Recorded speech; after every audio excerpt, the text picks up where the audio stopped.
Hello, Stephen Schnall from Schnall Media Consulting, and I want to talk to you about technology. And technology, baby, rocks.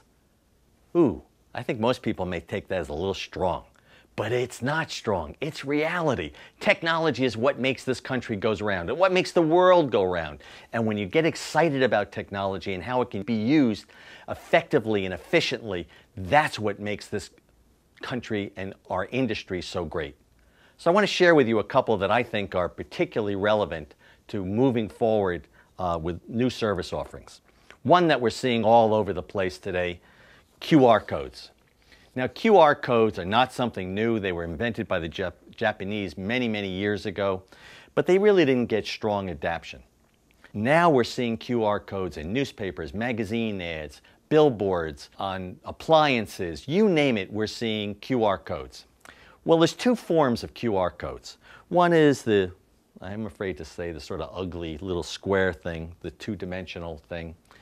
And then we got a new one, which is basically not so new, but Microsoft Tag. And these are very colorful tags, and they can be put into many different shapes, and you can embed logos into it a lot more effectively than you can with a QR code. Even though this QR code does have a star for the US Army, the QR codes can be done, but not as easily as a Microsoft Tag can be done.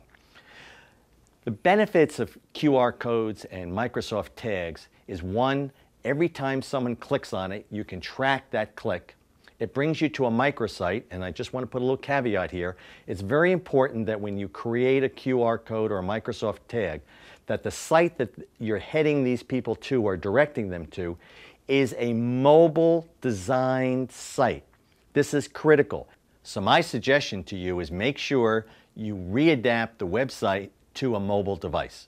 Not hard to do, but it's critical that the reader enjoys the opportunity to see that in a legible manner. So QR codes, I think, are very, very important in what we're doing today in our cross-media world, because it's interacting. But now we have a new one. And the new one basically is using our smartphones. And it's called Near Field Communications. And Near Field Communications, or NFC, takes the QR code totally out of the realm. Because what you do is you click on the NFC, just like you turn on Bluetooth in your smartphone, and you click it on, and this BlackBerry Curve 9360 has it already built into it. And as soon as you get close to something that you're interested in, it immediately identifies that and will download that information to your smartphone. It can be turned on or off. It can be done with almost anything.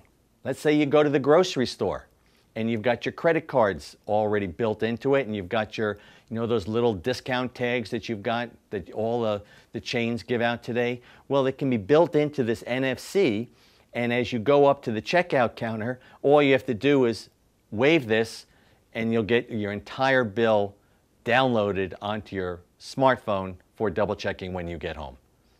Very simple to do.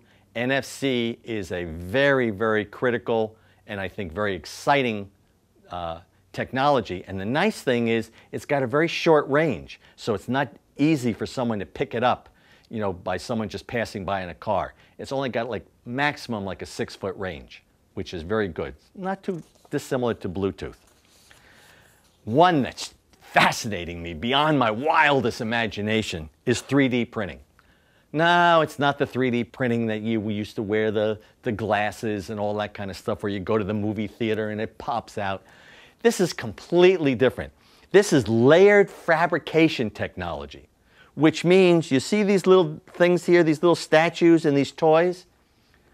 What you're basically doing is you're putting either resin or paper blocks into a 3D printing device, and it's a printing device, and it will formulate these things automatically. In a few minutes, you can create a wrench, a toy, a statue, your mother-in-law even.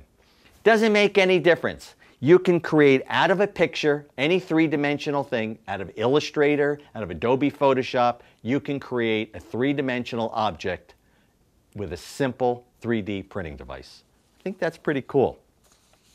RFIDs. RFIDs have been around for a while.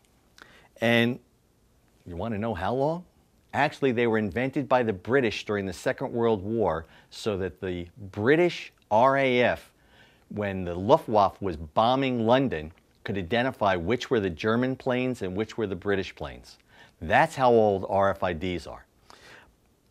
But that technology has come quite a long ways, because now these little devices that we're seeing here are in almost anything that we're using. We're using them in credit cards.